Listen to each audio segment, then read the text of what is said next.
Hello বন্ধুরা, আপনারা কেমন আছেন? আশা করি ভালোই আছেন। আমিও ভালোই আছি। এই যে আজকে আবার আসলাম আমার রান্নার চ্যানেলটা নিয়ে। এখন আমি রান্না করব মটন কষা। তার জন্য এই যে কড়াতে সরষের তেল বসিয়ে দিলাম। এখন আমি এই যে তেজপাতা দিয়ে দিচ্ছি। এখন এই যে পেঁয়াজগুলো ভেজে নেব, ভালো করে লাল করে পেঁয়াজগুলো ভেজে নেব।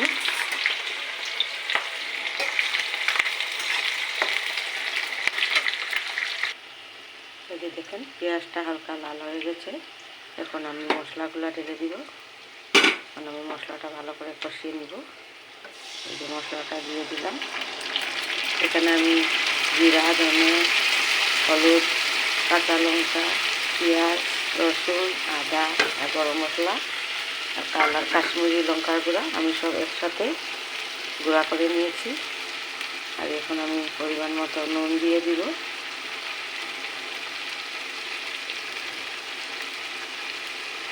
আমি ভালো করে মশলাটা কষিয়ে নিই।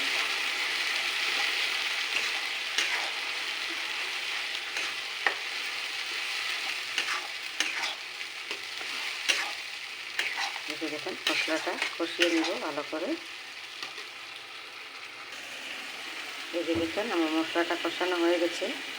এখন আমি এই যে মটনটা দিয়ে রেখেছি, এটা ঢেলে দিব। এখন আমি মটনটাকে ভালো করে মশলার মধ্যে কষিয়ে নিব।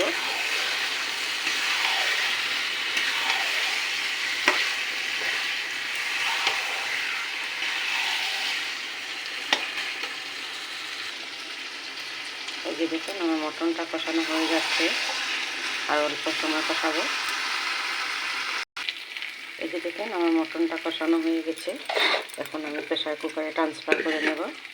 আমি এখন কুকারে 3 সিটি দিয়ে দেব।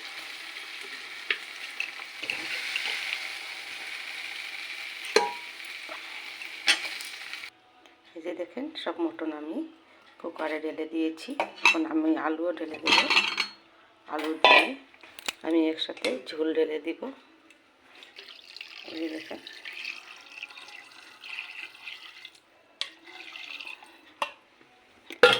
ঝোলটা ঢেলে দিলাম। এখন আমি কুকারে 3 সিটি দিয়ে দিব। এই যে দেখেন বন্ধুরা আমার মটন কারিটা হয়ে গেছে। এই যে কেমন হয়েছে বলবেন। ভালো লাগলে লাইক, শেয়ার, কমেন্ট করে পাশে থাকবেন। এদিকে আমার এই যে ভাত হয়ে গেছে। এই যে নিরামিষ একটা সবজি, ভাজা আর শাক। আজকের আমার এতটুকুই। আপনারা কে কী রান্না করেছেন বলবেন। ভালো লাগলে লাইক, শেয়ার, কমেন্ট করে পাশে থাকবেন। এতটুকুই, ধন্যবাদ।